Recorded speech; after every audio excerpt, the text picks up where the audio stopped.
I'm going to call the meeting to order.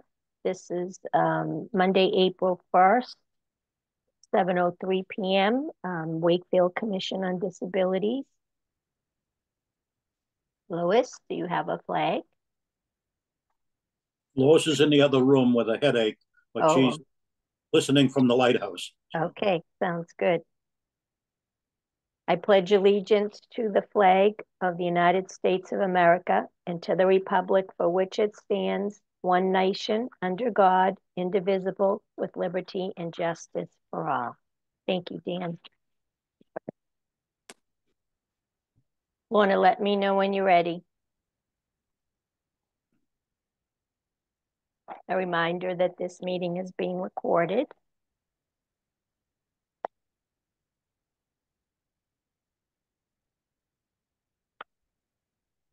Okay, so we'll go ahead. I'll help Lorna if we run into a problem with the meeting. First, let's approve the minutes from our prior meetings. I think they were the December minutes, the January minutes, and the February minutes of 2024. Could I have a motion, please, to approve? Make a motion to approve the minutes as stated. Judy Tanner, second. Thanks, Judy. Okay, all in favor? Aye. Approved. Aye. Okay, thank you. I do not see anyone online from the public. How are you, Bill? I don't consider you public. Thank you. I'm fighting a cold, but I'm here. So. Oh, that's good. Sorry that you're not feeling good, but glad you're here. So the first item on the agenda was the update on the Wakefield Housing Authority meeting. Overall, I think it went very well. I sent an email to the Wakefield Housing Authority prior to their meeting and for public record. And Lorna, I'll send you all of this so you don't have to write everything. To whom it may concern, the Wakefield Commission on Disabilities respectfully requests the Wakefield Housing Authority consider in their annual plan the need for increased and more innovative community-based housing models to include supporting housing models and integrated community living models for both our senior and differently abled population. And I signed it, Marie, Ray, Lorna, Davidson Conley, and Paula Thompson. The Wakefield Housing Authority went through their annual plan. At the end, they read the statement that I just read to you. And we had a very nice dialogue about what that means. In attendance was Maureen Hickey, who's the executive director of the Wakefield Housing Authority, and her board members. Sarah Fowler was the chair, Joseph Dorney is their vice chair, and Jane Good is a member of their board, whom I am also acquainted with. At that meeting, a person of interest that I noted was Matt Noyes. He's the director of public policy at CHAPA, Citizens Housing and Planning Association. He also is a Wakefield resident.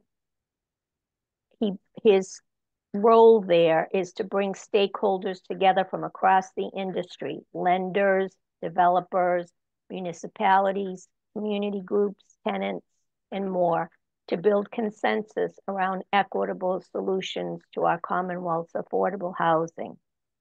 I think that he is, going to be an ally to us as we move forward, and is certainly very interested in working with us in getting this housing moving forward. He mentioned to me the housing bond bill, or the Affordable Homes Act, that Governor Healy filed back in October, which will provide funding for the type of housing that we're talking about. And he advocated that we reach out to Senator Lewis to advocate that, that bill be passed.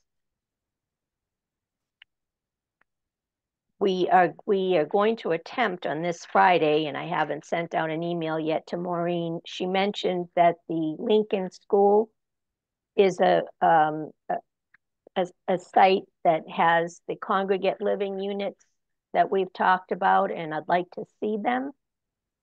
So I'm going to reach out to her to see if she may be available sometime Friday afternoon so that we can, whoever, I don't know if anybody else wants to go. I think Paula wanted to go, Lorna.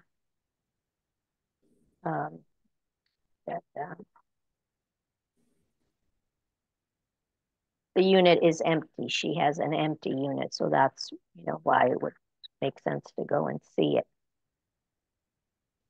So I'm sorry, Bill, you would like to go? No, I'd like to go. Oh, Dan would like to go. Okay. I went to school there, and it may be a full cycle. I'll end up there. Well, yes, then go check it out to make sure you like it first. Okay, let me connect with her. I'll send her an email after this meeting to see if she's available Friday afternoon, and then I'll send out an email to everybody. The next item on the agenda was the update on Inspire Cafe. I'll know tomorrow whether the lease has been signed for 411 Main Street. It was supposed to be signed last week, but I guess the owner was not well, so the Boys and Girls Club couldn't connect with him. But I haven't been in the space for a bit, but I understand that the demolition is pretty much done. And Janice Mamayek, who is our architect, has been in to do some measuring. They have a cafe consult woman who is consulting with them about equipment that would be needed and different things like that so that Janice can fit out the space properly. Her goal is to file the necessary drawings before the end of April in order to apply for a permit to begin the work.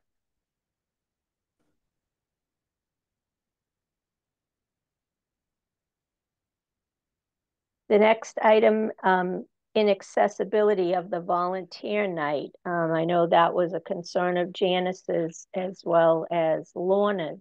Lorna, I don't know, do you want to speak to that?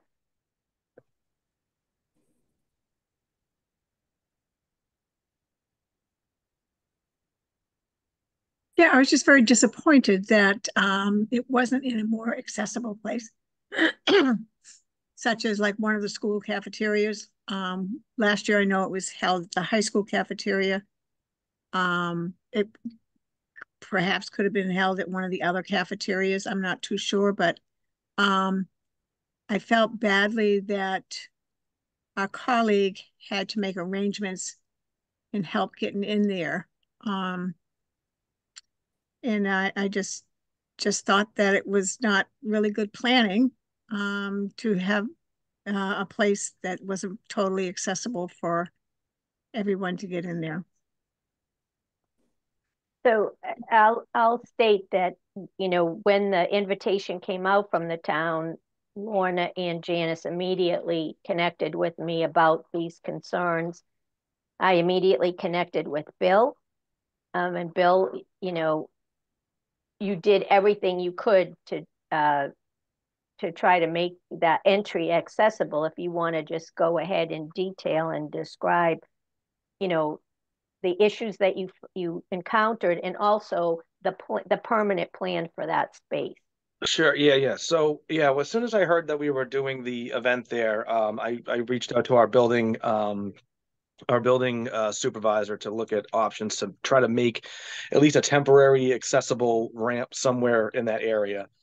Part of the problem is that there's also a doorway in the interior as well that would have needed to been opened, and there was a bunch of issues. So long-term plan, there was a development that was done on Chestnut Street where there's a rear entrance. We have an easement that goes to the back of the building. As part of that, I was able to obtain a wider easement to allow us to create a new entrance outside the back, which would allow for the access. We looked to do a temporary measure Unfortunately, just the way the grades are outside and the grades inside with the different stairways. There's a stairway that you actually step down before you step up if you're going through the back entrance. So there wasn't really a way to make it happen in the short time frame. We looked at options, but we were in the tens of thousands of dollars for a temporary fix that we would end up ripping out realistically. So I can tell you that it's on the queue for improvement. So if you remember, we did the building assessments for the whole town. This was highlighted as our number one priority to receive funding and to get improved. So we've gone through and applied for funding through congressional spending. So that's with our senators and our representatives up at the federal level to see if we can get funding that way. There's also a grant that's coming out in the next couple of months that I'll be applying for this area. So it's a priority all the way up to the top, I can tell you that, and something that we'll be figuring out a way to get funded and repaired. So we think we have a solution out in the back area that would work, that would allow, essentially a walkway to be created and then a new double door from the back entrance that would be fully accessible. So that's the plan at this point. I might add something on that. I know Lois, on the way out the door that night, the lighting right over the granite stairs that come out onto the sidewalk was poor lighting. She almost did a header right there. Okay. But, better lighting right over the stairway, right at the sidewalk. Okay, I can let the building folks know that. Yeah. That's a really good point, Dan. Thanks for bringing that up. I'd also it was a lovely night. I know everybody enjoyed it, and I know a lot of work goes into those types of things. I would like to make one comment that although the bistro tables are very nice, I'd like to see more seating at something like that. All right. Yeah, there's only one bench you could sit on. Okay, I can pass that on. I mean, I don't believe that it's going to be there next year for sure. I mean, they'd pick a different location. In all likelihood, it would be at the AmeriCal, would be my guess. I might add a very big thank you to Sherry. I know she did a lot of work on that night. She did a great. And it was a really very nice night. It's always nice to see everybody. Definitely. And just getting together is so nice. And we were able to chat with some folks that we didn't, I hadn't known before that event. Really great work. I know some of us, it's probably the first time we've seen each other in person.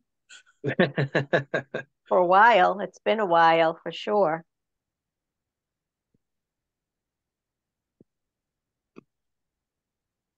The next item is the outcome of the polling place. Oh, before we move from the AmeriCal, I sent you all shortly before this meeting emails that that the commission's email had received from Julie Scott. She had 4 emails in regard to the inaccessibility of the ACE building. I'm sorry, she had 1 email in regard to the inaccessibility of the ACE, and I don't see her on tonight, but hopefully she'll get an opportunity to listen to this. And then she had a couple of emails that pertained to the senior center and the renovations, the $400K in ARPA funding that has been allotted to do renovations on that second floor. I don't know, obviously we will, keep our eye on the renovations. I'm assuming, Bill, that they're going to have to follow whatever right accommodations and accessibility that will be required. Yep, and they already have an elevator in there right now, so I think all that's what they're looking to do is to renovate. I think just the space itself, so it's more of like a retro. I don't even want to say retrofit. It's more just like a reconstruction of the floors and kind of repurposing of them, so that they'll be actually utilized better. So, I mean, the public works and the building department would be the ones that are managing and spearheading that. So obviously I can coordinate with the building, the building supervisor to make sure that all that stuff works for the accommodations. But he's well versed in all of it, and he was very well versed on what was going on with the ACE building, and he was working with me to try to come up with solutions. So, we worked together pretty well. That's okay. And I think, and as far as the use of the space, she expressed a concern about that. I don't know that, that's the place of the Disability Commission as to what they're going to use that space for. Our concern just needs to be that for whoever uses it, it is accessible to all. And then the final email she sent was in regard to the marijuana overlay district. Again, I'm not sure how that affects the Disability Commission directly. Everybody has their personal opinion and they'll go to town meeting and, vote the way they see fit. But at this point, I don't see where that would fall under our purview. So just noting that we did receive those emails and that they have all been forwarded to you. The next item, possible collaboration with other disability commissions. An acquaintance of mine has recently been appointed to the Disability Commission in Woburn, and she reached out to me. So I thought this might be a good opportunity to just, if anybody has some thoughts on, obviously we collaborated in the past with the vote, with the presentation to the vote and reached out to other commissions. I don't know if there's anything else that you can think of that we might do where we might want to collaborate with other disability commissions in the area.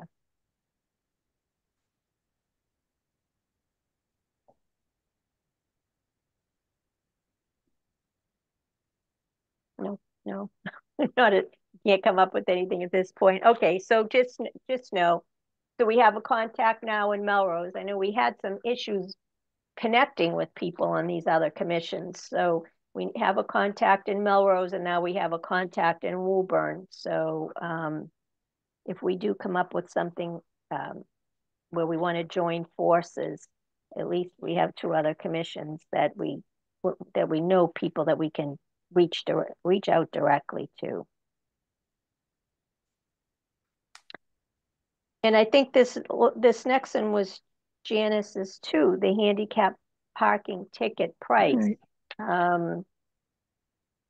So I had wanted to do a little more research than I was able to do. So we've had this conversation in the past. I believe our current handicap parking violation is 125, and there's a bill that would increase it to a maximum of 450. And when we talked to the parking clerk and Lieutenant Anderson, one of the concerns that was expressed would be that to change their violation books, it would cost about $2,000 to reprint. And as we looked at the statistics of how many handicap parking violations there have been over the past 3 years, which is one, it's pretty hard to, this would have to go before town council. It seems like it's pretty hard to justify to them to spend $2,000 if there's only been one parking violation. On the other hand, has there really only been one parking violation? I mean, is it possible that people are not parking in the handicap parking spaces when many of us have seen it? I'm not really concerned about the price of the ticket. I'm just concerned that they should have better enforcement of what they have right now. And I don't know if the enforcement officer for the town of Wakefield is, willing to give out a ticket like that. In Stoneham, I had noticed that their sign was, especially in one of their little parking areas, that anybody parking in a handicap parking lot, that the fine was $250. So we're really low. I don't think really people look at signs. Just Well, then enforce. they run the risk of getting a ticket. Yeah. But if They nobody shouldn't be parked there anyhow, nobody enforces it, Right. I think it's an enforcement issue too. I really agree with that. I don't know if this is my second term, I think, and there's, yeah, been one, and I think that's 5 years, 3 years. Like Marie said, just seems like statistically impossible. And how do we go about, I don't know how we go about. We've had the conversation by email conversation anyway. Do you think it would be worthwhile to have some folks on one of our meetings, or to, I don't know, Dan? I mean, the enforcement officer gets his direction from the Wakefield police, so I think you'd have to go to Chief Scory. It's not the enforcement officer's problem. It's the police department to enforce it.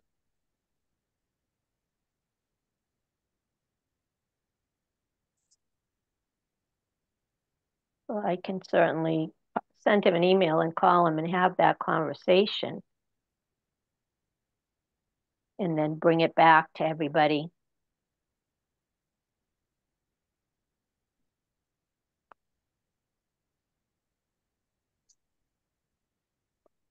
Any other suggestions?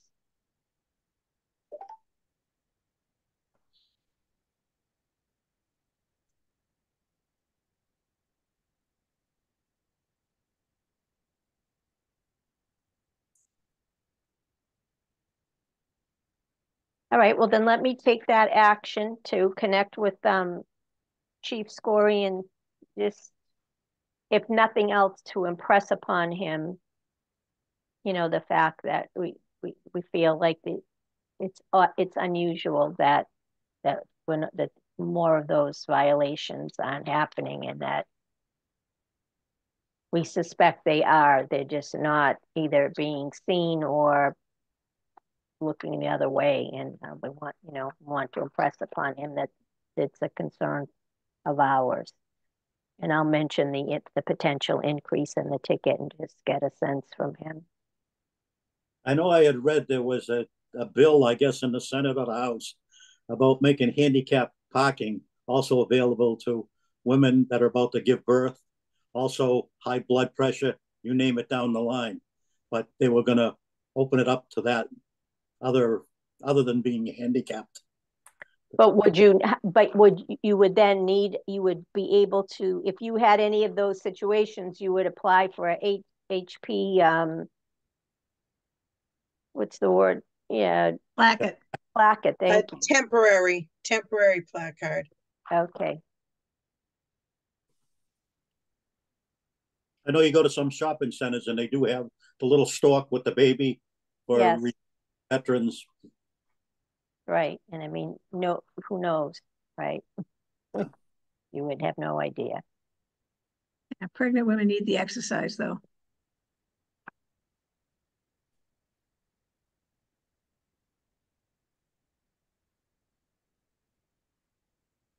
All right. I don't know that we, Dan, do you have, how do we go about getting a copy of the town report, the annual report? It comes out and they usually put it out on the shelf by the DPW, I believe.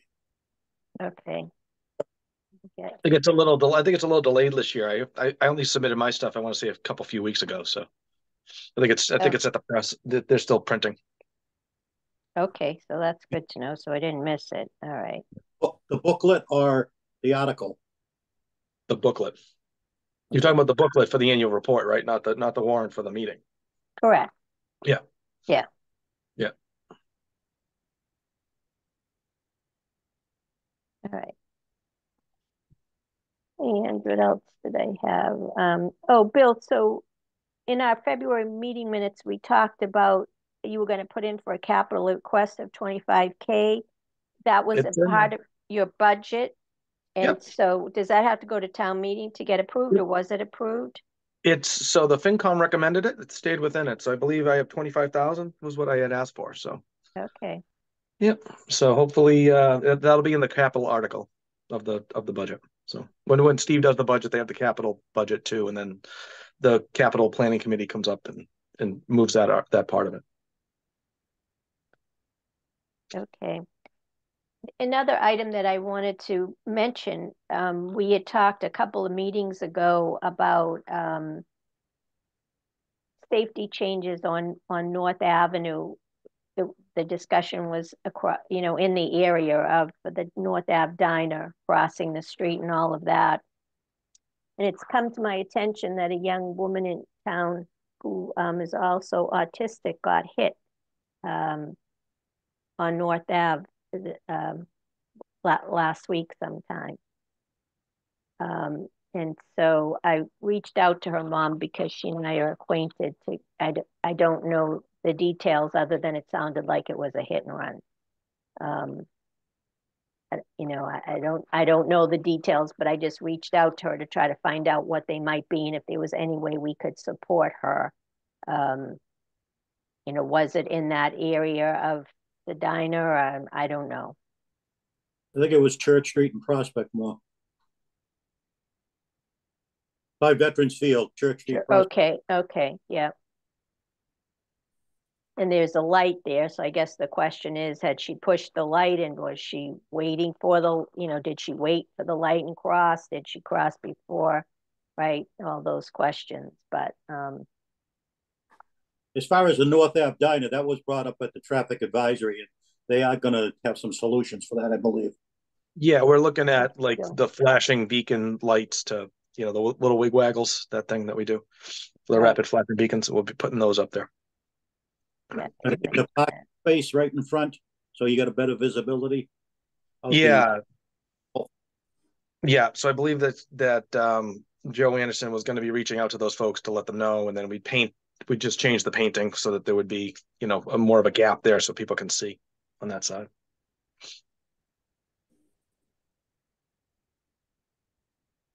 Okay, well, does anyone have anything else that they would like to bring up? Because otherwise, this is a pretty short meeting.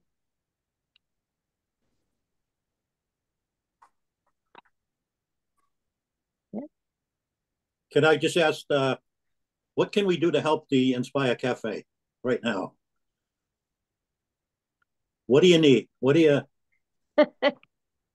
we need everything. So if you know of anybody, I mean, we need to fit out that space. So we're going to need equipment, coffee equipment. We are going to need flooring, lighting, all kinds of things. We're trying to get our arms around, as far as equipment, we're trying to get our arms around exactly what we will need because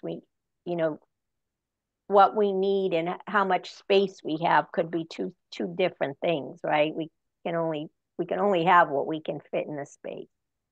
Right. I know Bill is also on the traffic advisory, but I know there's a 15-minute parking space directly in front. Yeah. Is it to get 2 15-minute spaces where most people will be running in, running out? They used to have that up by the old Dunkin' Donuts when it was further up. Yeah, I think that's something, bring it to the traffic advisory committee. We can add it to the next meeting. I think we're looking at that next week, right? Yeah. Maybe we talk to Joe. If you want to send an email to Joe, have him added in as an item. I mean, I'll support that. Because they do have a handicap parking right on the corner too, which is great. Yeah. Right. Yeah, and we want to keep at least that 1 15-minute space because that definitely will be helpful.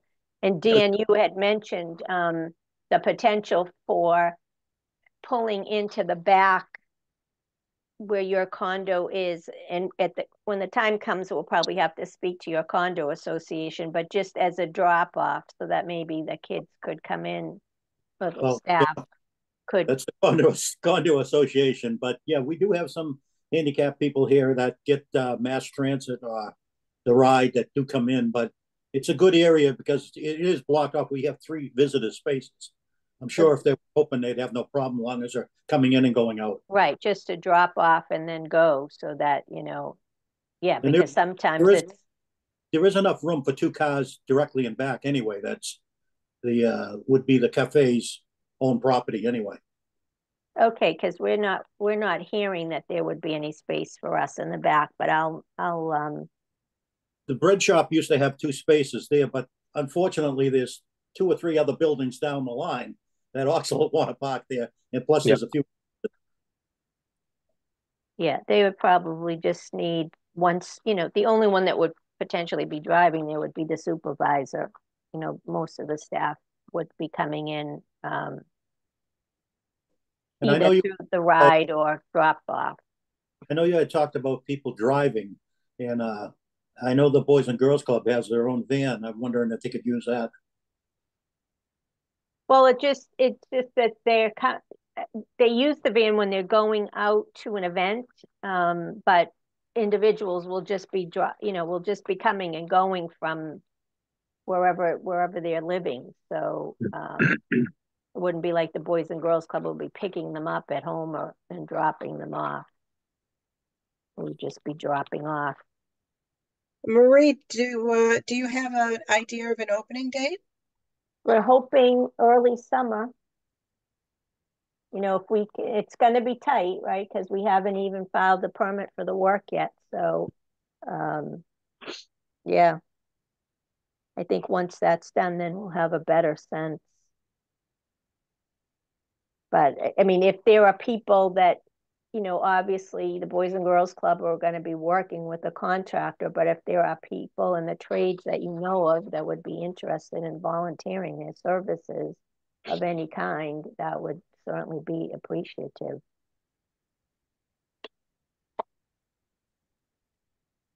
And yeah, we have nothing, so we'll be starting from scratch.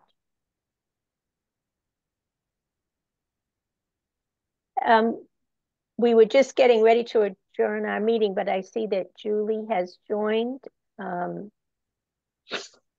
Julie, would you like to speak before we adjourn?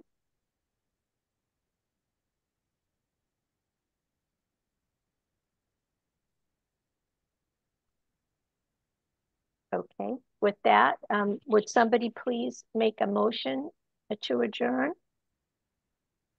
Make a motion to adjourn. I'll second. Okay, thank you, Dan. Okay, it's 7:35. We'll adjourn the Wakefield Commission on Disabilities meeting. Thank you all. I'll be back to, go ahead, Dan. Will we have many new members come next meeting?